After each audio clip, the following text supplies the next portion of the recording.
let me introduce our first plenary speaker, Dr. Andy Kirkpatrick, Professor of the Department of Languages and Linguistics at Griffith University, Brisbane, Australia. He is the founding and chief editor of the journal and book series Multilingual Education and the newly appointed editor of the Asia Journal of TEFL. He has published many books, among them the Routledge Handbook of World Englishes, English as a lingua franca in ASEAN, and recently, English as an Asian language, Implications for Language Education, which he co-edited with Raleigh, Sussex. By the way, I'm sure you won't mind my saying this, his books and other interesting titles are available at our book sale, located at the Social Science Building foyer, which is next to where we are now.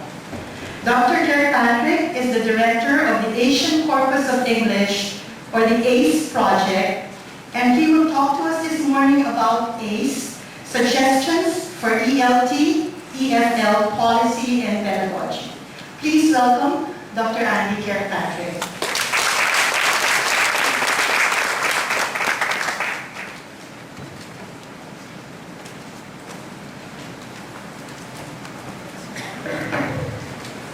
Thank you very much, Nanette. And I also would like to thank Dr. Maria Perfecto and her team for inviting me and setting this up.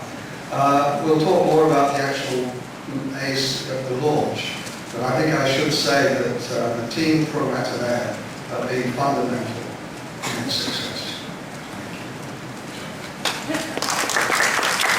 As I said, we'll talk more about that in a little bit later. What I want to do today is to look at some of the data we've got so far and report on 3 studies using the data.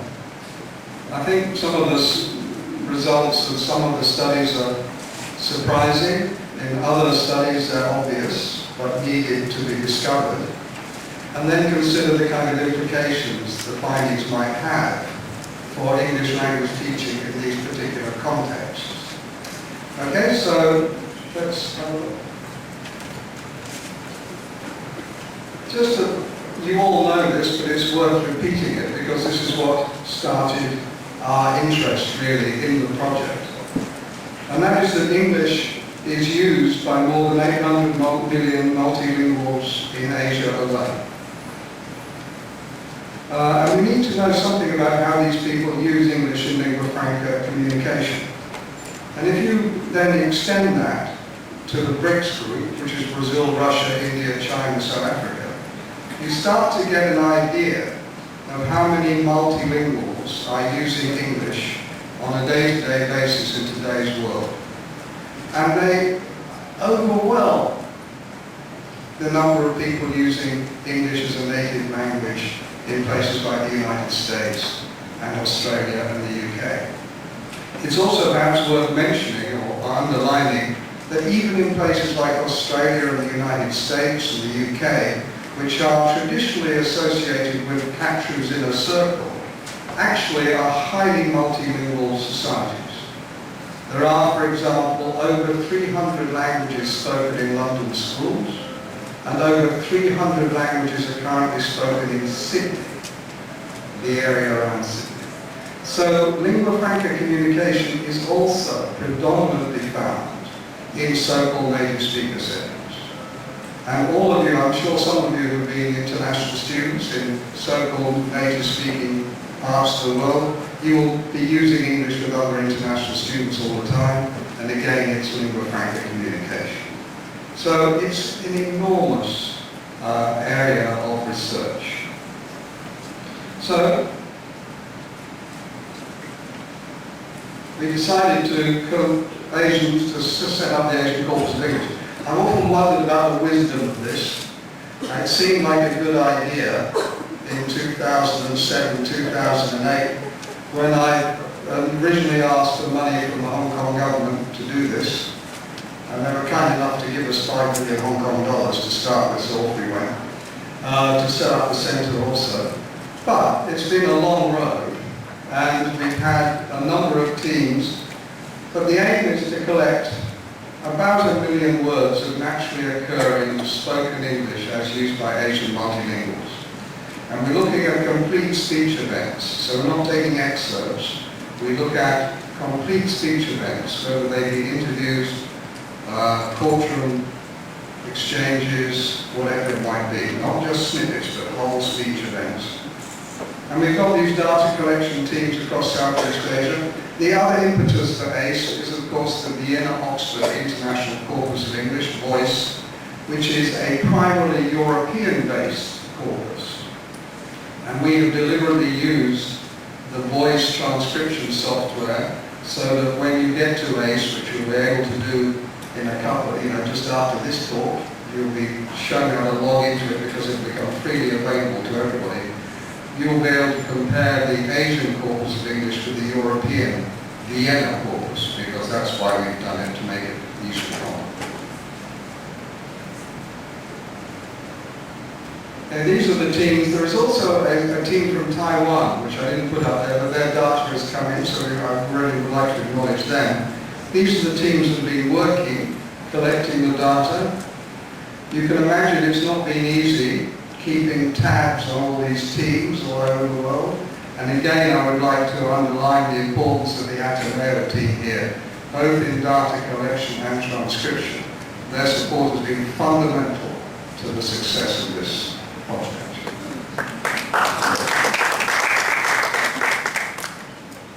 Okay. Now, who can notice the Asian English that I've used here? Here we'll firstly briefly review. See, I've used pro-drop. There's no subject in this sentence. That's because I've become Asian English speaker.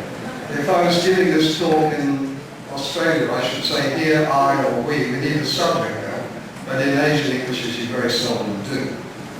My favourite non-pro-drop sentence, if you like, comes from a Singaporean newspaper headline. And the headline was, "Hurt girlfriend with lighted butt." That was the headline, "Hurt girlfriend with lighted butt." As a native speaker of British English, I was expecting that to be the subject noun phrase. So I wanted the hurt girlfriend with lighted butt to do something.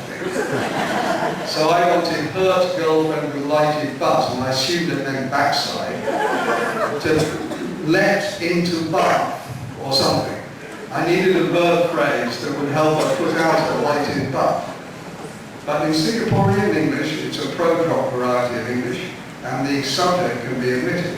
So what it actually story was about a boyfriend who hurt his girlfriend with a lighted cigarette end. Okay, so that's an example of how the pro-drop works. So if you want to learn Asian English, you have to learn to accept pro-drop sentences. So, and then we'll consider the possible contexts and the implications for ALT in these contexts, for ALT, English language teaching.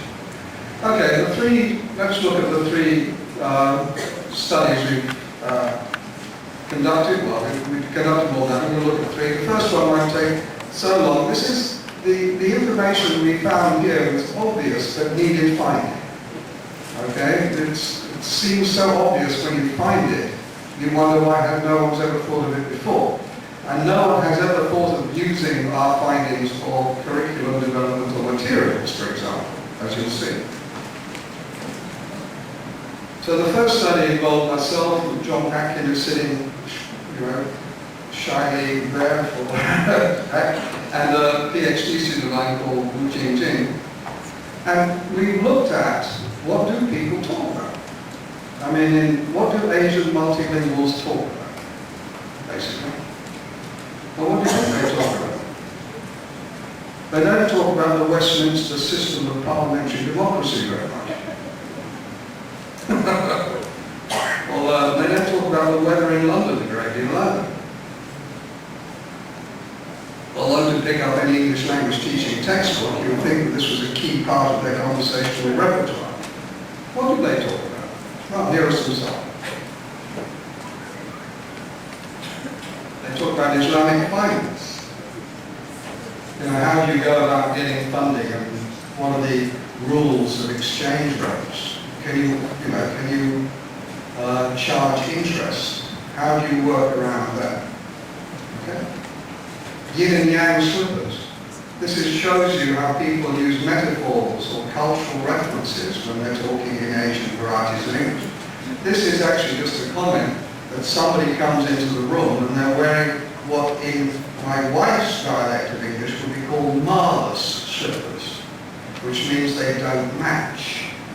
Maybe one red and one blue slipper. And she said, oh, you're wearing yin and yang slippers. So in other words, they're not quite the same, but they match in some way. Okay, but you need to have that cultural background to pick that up. Chili is a metaphor for jealousy.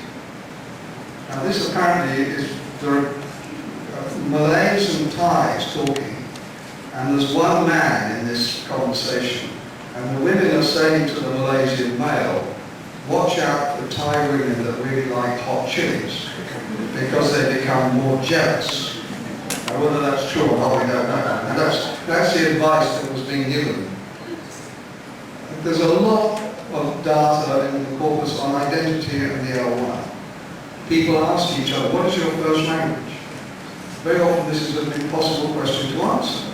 I mean, for example, one of our subjects says, well, what is my first language? I spoke a dialect of Chinese as a child. I had to learn a different dialect to speak to my grandfather. I've learned Mandarin because I have to speak Mandarin. And then, of course, I speak English because that's the school language. This is a girl from Brunei. And she goes on and on and on. She mentions about 6 or 7 languages. And then eventually they said, well, what is your first language? She said, well, I don't know what my first language is, but my best language is probably English. Right? So it's a very interesting identity. These things, coffee is the soul of Vietnam. I had no idea that the Vietnamese were so enthusiastic about coffee, but they are. And they talk about it. Asian and Middle Eastern communication. This comes up from data from Malaysia, where there are a lot of Middle Eastern students now in universities in Malaysia. And there are issues about how Malays and, say, northern people from Sudan and so forth are communicating with Malaysians, even though they're Muslims, but there are significant issues about communicative styles between these groups. Qualities of Asian rice brands. This gets very technical. You know, there's a big debate about whether rice from Kedah in northern Malaysia is better than Thai rice. And this gets quite sort of shirty. Then serious things, I would say, like the Thai Burma, Myanmar border conflicts, and the issues connected with ethnic minorities in Hong Kong. And you can imagine what people in Hong Kong are talking about now. They'll be talking about the democracy and all that kind of stuff, and the importance of electing a leader in a democratic way. But, so in a way this is obvious, isn't it? Because these are Asian multilinguals talking to each other. But I've yet to come across an English language teaching textbook for this region that acknowledges this. Right? It still seems to be that the idea is that people are learning English in order to communicate with native speakers. But they're not. I mean, some people are, of course. But the great majority of people in this region are learning English in order to communicate effectively with fellow Asian multilinguals. And this has huge implications for, I think, language teaching, curricula, and materials development. If you're a Filipino and you're talking to an Indonesian, you need to know something about how Islam operates in Indonesian society. So you can talk. You also need to be able to talk to them about the importance of religion and Catholicism, perhaps to you, in the context of Filipino society. So these are the kind of things I think should be introduced into the English language teaching textbooks of the region, especially for people learning English to communicate with fellow multilinguals. But I've yet to see it happen, so maybe one day it might. Okay, but that was a kind of, and I have now another student doing a PhD on this, looking at a subset of the data, the Chinese data, Chinese ASEAN data, and see what she comes up with. Okay, so that's a study that sort of had very interesting results, but It seemed obvious after the event. Here's a study that is the other way around, where it seemed to overturn what we expected. This has just been published by myself and my senior research assistant of mine in Griffith called Sophia. And we were looking at, this is sort of more linguistic, I'm afraid, so it's a bit sort of more tedious perhaps, but nevertheless very interesting, I think. What is the influence of the substrate, the L1, on morphosyntactic forms? This is a fundamental question in most linguistic contact linguistics. And the conventional wisdom is that sort of had very interesting results, but seemed obvious after the event. Here's a study that is the other way around, where it seemed to overturn what we expected. This has just been published by myself and my senior research assistant of mine in Griffith called Sophia. And we were looking at, this is sort of more linguistic, I'm afraid, so it's a bit sort of more tedious perhaps, but nevertheless very interesting, I think. What is the influence of the substrate, the L1, on morphosyntactic forms? This is a fundamental question in most linguistic contact linguistics. And the conventional wisdom is that the L1 has a significant influence on the morphosyntactic forms of L2 speakers, whether they be L4 or whatever. So would we expect speakers of 10 stream languages, such as Chinese, Malay, Bahasa Indonesia, to mark tens less frequently than speakers of 10 languages? And the conventional wisdom would be the answer to that question is yes. They don't have tens, therefore they won't mark it as much. Right? Simple. Well, here's a bit of data that goes back, one of the earliest bits of data we collected, but I'll just show it first before going on to the second one. Because here is a very fluent Indonesian speaker undermining this particular hypothesis straight away. So Indonesian speaker, first language, Bahasa Indonesia, which doesn't have tense, and here's what she says. I waited, okay, marked, for the official who picked me up. This is a very early example, but I'll go to. Now, if you were a particularly pedantic language teacher, you might say that's not marking the tense. But nobody in the world would say picked me up. Okay, there's a phonological reason here for pick me up. You know, I walked to work yesterday, not I walked to work yesterday.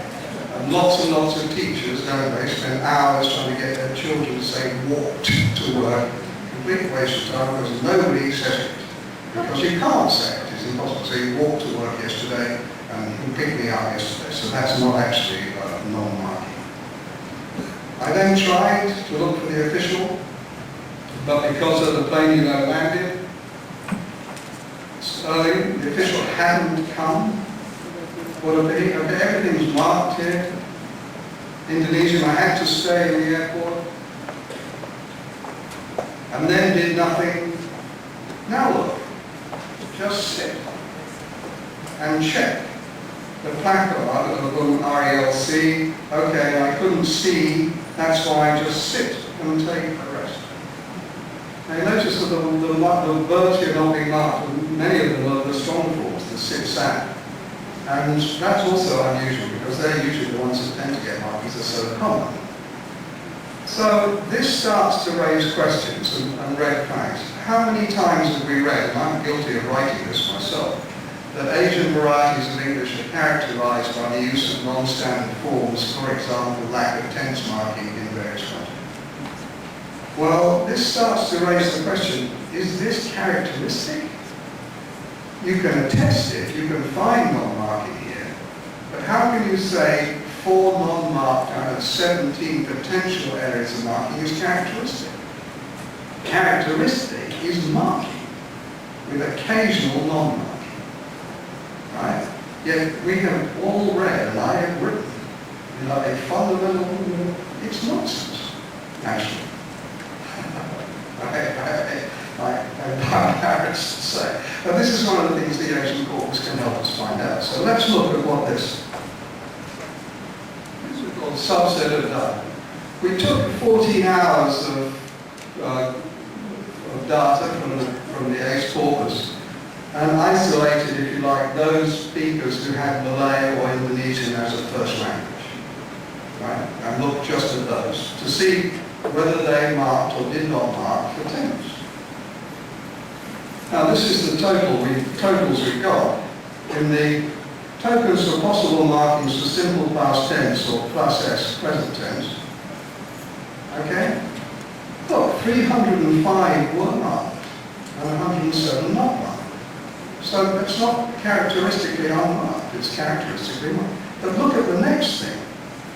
Informal settings, 153 to 100. So even in informal settings, there's more marking than in. But in formal settings, there's hardly any unmarking at all. This is actually very, very interesting because it suggests that an awful lot of stuff that we've been writing about varieties of Asian English really need to be revisited. Because we are maybe guilty of thinking that if it's attested, it's characteristic. But no, frequency and distribution are crucial here. And what we're finding here is that among the Malay and Indonesian speakers, non-marking is not characteristic at all. It occasionally occurs. Maybe it's possibly slips of the tongue, whatever, but it is not characteristic of the language of these speakers. No. Okay. So, the hypothesis is not supported, at least in this subset of data.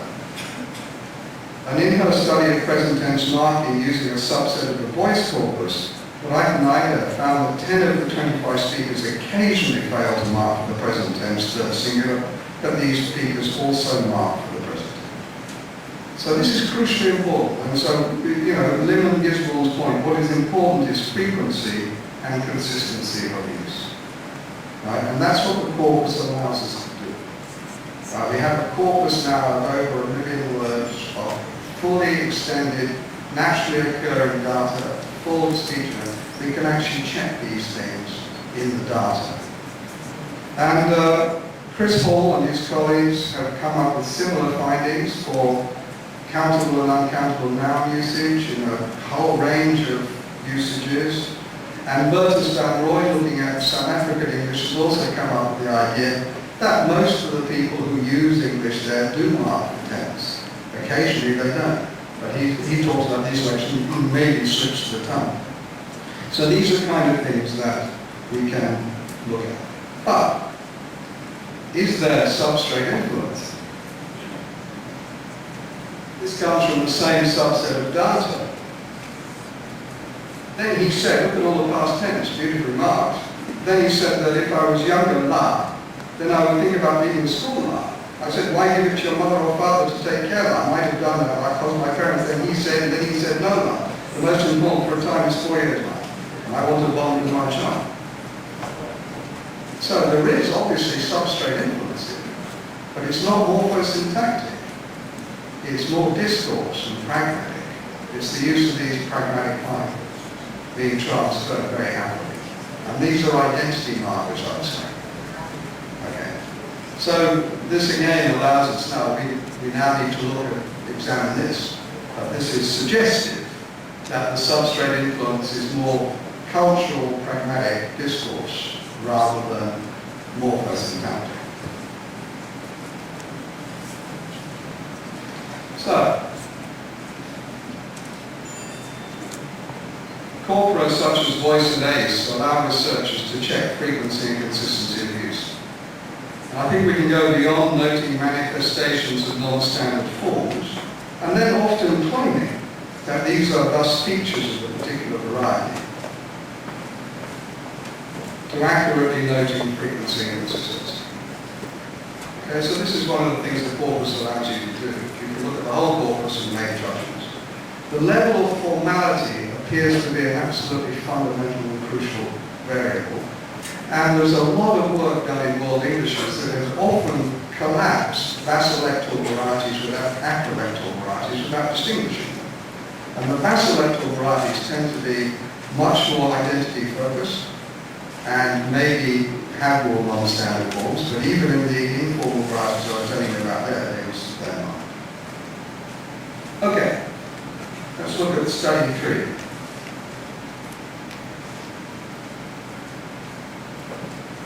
It is commonplace to say that ELF conversation is characterized by cooperation, collaboration. Everybody wants to get a successful outcome, and that somehow ELF speakers are rather nicer to each other perhaps than native speakers are, who start speaking more slowly as though you are very stupid when you can't understand what they're saying. ELF speakers certainly don't do that, but do they always preserve the other space? Right? Because a lot of the research has suggested that ELF conversation is characterized by the need to preserve the face of the other, because we're all multilinguals together, there are no native speakers here, we're helping each other achieve successful communication. Right, well, let's have a look and see. Here's one of my favorite quotes from a Cambodian minister. If we don't know English, how do we participate? He's talking about ASEAN. We need to know English so we can defend our interests. You know, ASEAN is not some kissy brotherhood. The countries are fiercely competitive, and a strong knowledge of English will help protect our interests. Well, this doesn't look like a person learning English in order to deliberately be collaborative and cooperative. It looks like a very competitive motive to learn English.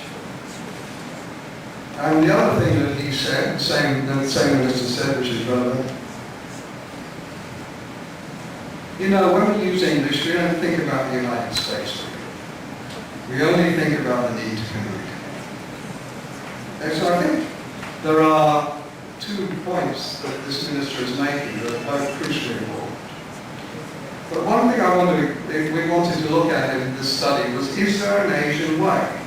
If you read the ASEAN documents, they make constant, that there's a special Asian ASEAN way based on consensus and dialogue, right? As it is. ASEAN aims to promote the so-called ASEAN way. Do you know about the ASEAN way? You're part of it. Which can be encapsulated in 2 Malay words. It was the art of dialogue and muafakat, consensus. Dialogue and consensus. And the ASEAN way underlines the importance of consensus building and group consultation, not only between the respective nations, but also between governments and the private sector. And then you've got APEC coming up, all this kind of stuff. Do you believe this? Do you really think the big companies are cooperatively competing for market share? Well, let's have a look. Here are some data from consular officials from ASEAN on a training course at the University of Griffith. These are the 3 on this particular. Now this we're looking here, is there an Asian way? Well, this is a bit worrying, actually. I think. Is there an Asian way? Remember, these are consular officials who have the power to give you a visa.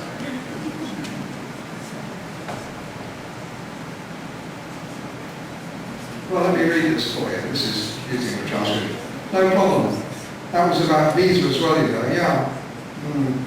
But is there a particular Asian way to say what they want us to say? You go with, I've never liked refuse any Asian. Ooh. Countries, when they come to us for visa, maybe other countries, but not Asians so far. So that's why in the case of Nigeria, yes. Gee, this is a bit worrying, isn't it? If you're Asian, you'll get your visa. If you come from Africa, look out. Right? Yeah, so that's the Asian and L1 and L means they speak a bit of Malay. But sometimes I suspect We don't want to be like, it's nice to refuse, you know. Yeah, people when they come and ask you for a favour or something like that, and then, especially, you know, with phone calls like that,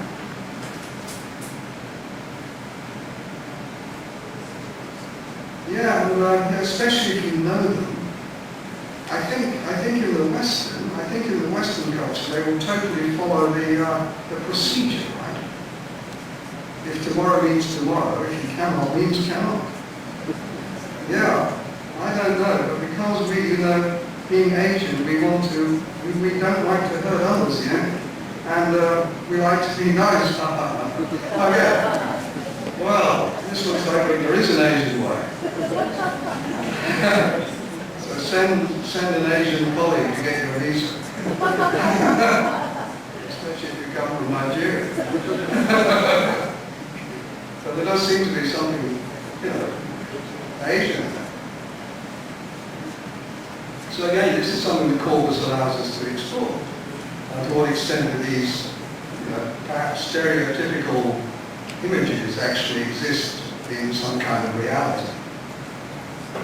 Now, there's an Asian way. The next thing is, are people always wonderfully cooperative? Like in this Asian way? Well, let's move to the courtroom and see. Here's a boundary dispute. This is Hong Kong. That's the distance from the top of the retaining wall to the surface of the berm. Then what's your point? Okay, what's the point? Now, okay, my point is that figure in line. Right? Is this cooperative? Not. Sorry, I can't catch your point. Okay, really, it is. I can't catch your point if I pretend. So is it, what's up? Right? Now, this is not terribly collaborative and cooperative. And again, this is why this is so important that the corpus has this kind of data, because a lot of the work that's being done to show how cooperative and collaborative ALT communication is data that is low stakes. But when you get to high stakes, then these things start to shift. Right? But this is high stakes stuff. This is courtroom data. Another example. Yes, I agree. Therefore, this portion is classified as well. Now, I think maybe you've misunderstood my question.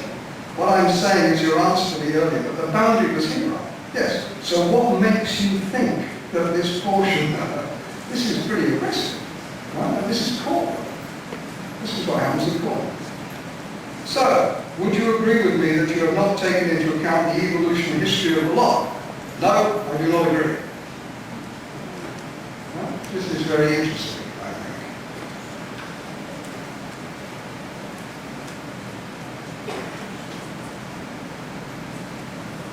Based on the plan in this photo, the material was in part of the original proof. No, building structure. No, it is not. That is a short one, it's in, and so on. Right? Why is it so short? Have you talked to the person or company who or which constructed this structure? You didn't? No. Why are you so sure? Okay, so this is an example of someone being trampled in the court, losing the argument.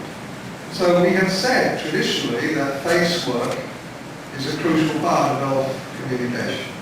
Well, it is when it's all things are equal. But when it's high stakes, it's like every other type of communication, the gloves come off. We conclude from this that face work and rapport management are not a priority in the courtroom exchanges outlined above. Face attack appears to be common practice, perhaps as a function of the interaction objectives in that setting to advance one's arguments while discrediting those of one's opponents. And we'll find that also, I think, in a lot of the ASEAN high-stakes meetings as well. I mean, you are trying to gain an advantage. So again, I hope that what the ACE corpus allows us to do is to look in some detail and the huge importance of context on the way people use language. And ELF, as we repeat over and over again, is not a variety.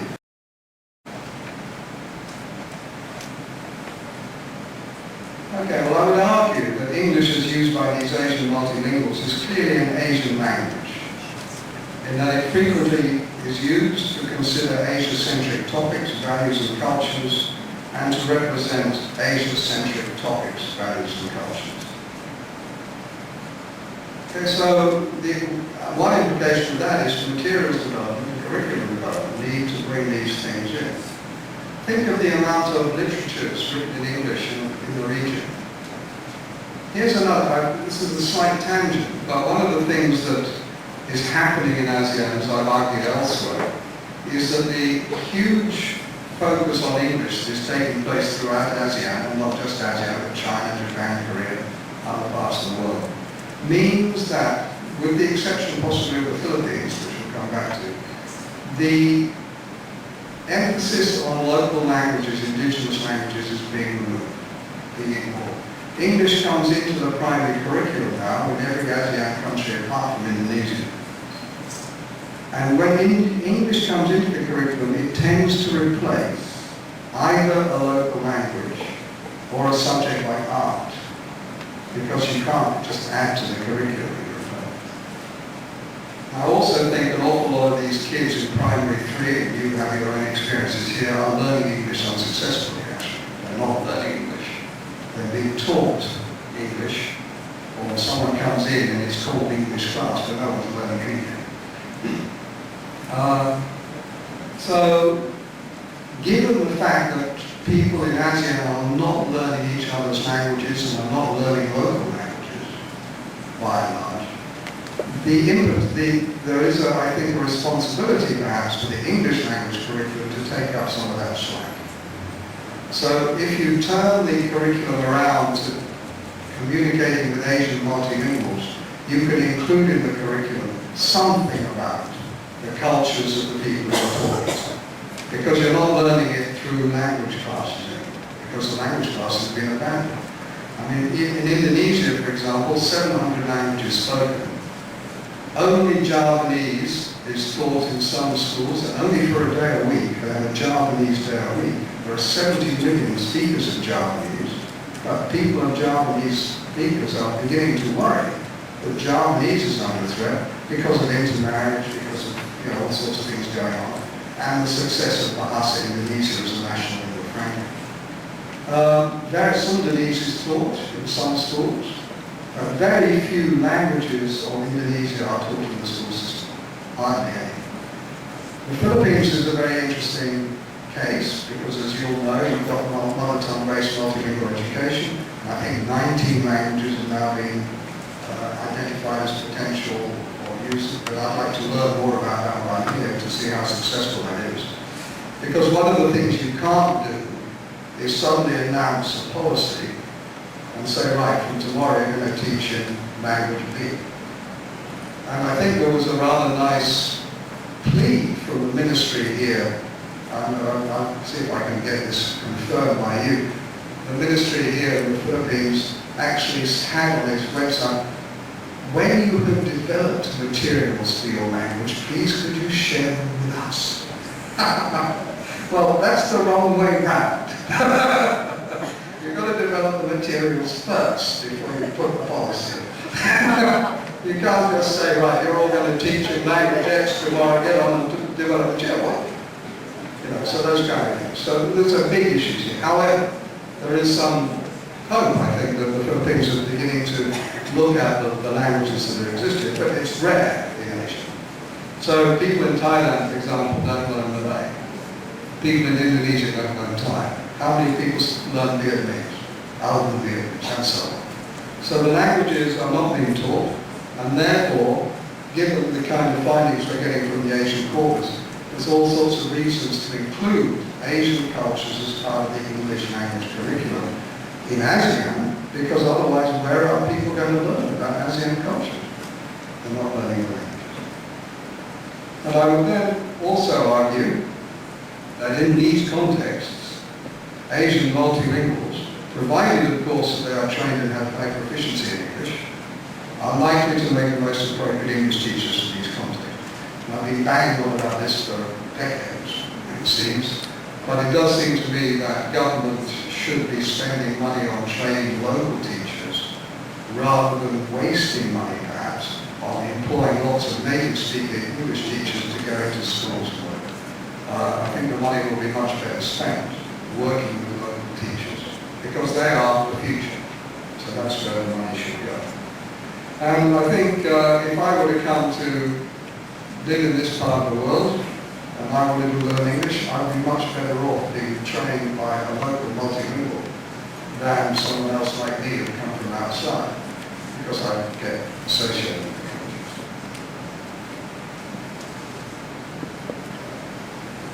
I should make a plug perhaps for Mahmoud's new Free Linguistics Conference website, where they're setting up a registration document so that people will get registration as an English language centre as long as they conform to certain principles based on this kind of thing. It's way overdue. Now this is good news for you guys, because settings where English is used in ELF ways are likely to provide more appropriate language learning and teaching environments than so-called native speaker settings. So I would argue that if you've got, a Japanese university, you want to send your students off to learn English, immersion programs. In Hong Kong, we send them to England. Much better off sending them to the Philippines or Singapore or Malaysia for a whole bunch of reasons. Here's an anecdote, and we've got no empirical research on this, but there was a Japanese university, we send, in Hong Kong, we send our students to Durham too, which is in the northeast of England. I don't know if any of you have been to Durham, have you? It's in the northeast of England. Well, I'll tell you what, if you go to Durham, if you can understand a word anybody says in Durham, you can have it's impossible local variety of English. It's incredible. Yeah, these poor kids are sent up there. They hear a bit of sort of standard type English in the classroom, then they go out and they meet local people and go, no idea what these people are talking. So, why this so many? Okay, now this particular Japanese university used to send its students to Durham. And then remember the Icelandic earthquake, not earthquake, the volcano, that closed all the flights. So they thought, well, gosh, we can't send our kids to England anymore because the airlines, so we'll send them to the Philippines. So they sent them to the Philippines, and guess what? 2 of the Japanese students got married. Not to each other, to them. And they reported a much, much more positive experience. Unfortunately, no one did an academic study, it's just empirical. But I think it would be worth doing a study on that. And the argument would be that if you're in the Philippines and you're Japanese, you don't have this kind of native speaker expert worry.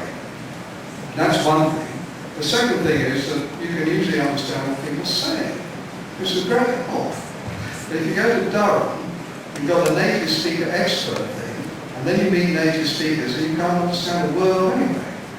So I think, and of course, it's much cheaper to send your students to the Philippines rather than Durham if you have to be in Japan. So I think there's a huge future here for English as a lingua franca settings to provide excellent language teaching. And you'll know yourselves how many Koreans and Japanese and so forth are now coming to the Philippines. And I don't think it's just a matter of expense. I think it is also a matter of their finding the educational value of it in terms of linguistic advancement and proficiency very, very positive. So that's why I think.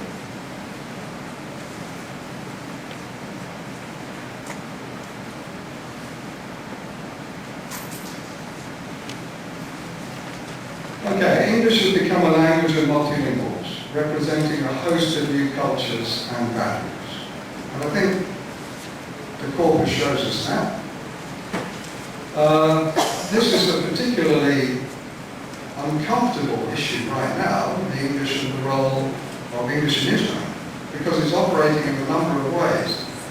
In Indonesia itself, the pesantren, these are the schools attached to mosques, now teach English for Islamic values.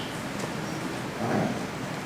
A recent study by a PhD student at Monash University in Australia surveyed lecturers at universities in Yogyakarta, and 9 different universities across Yogyakarta, in which the overwhelming response was English was crucially important for the proselytizing of Islam in English. We need the world to know about Islam in English. So here you've got a really extraordinary example, I think, of how English has been adopted and adapted to represent cultures that are traditionally completely divorced from it. And then I'm afraid to say you have the other horrific aspect of this, and that is that it's Australians by and large who are writing the scripts for the ISIS videos. Speaking in English about beheading of various people. But here again, English has been used to send messages that are new, right, and have nothing really to do with, the traditional terms of English. So it's uncomfortable in some ways, but it's something we've got to come to terms with. All of us, I think, involved in teaching English needs to be aware of the shift. That English has become owned by those people who speak it. And we still are a long way away, I think, from recognizing this in the way we teach it and the way we expect our students to learn it. So, to conclude really, all of us involved in ACE hope that ACE will provide a vital resource for allowing teachers and researchers to investigate how Asian multilinguals are really using English and shaping English, both linguistically and culturally, in Asia. And that was the fundamental aim of developing the course. I hope that some of the objectives can be met. People like yourselves now having free access to the corpus and doing research into it. Okay, I'll finish this, so there's some time for questions, I hope. Okay? No, I don't mind questions. Well, it depends what sort of questions. I'll tell you if I mind.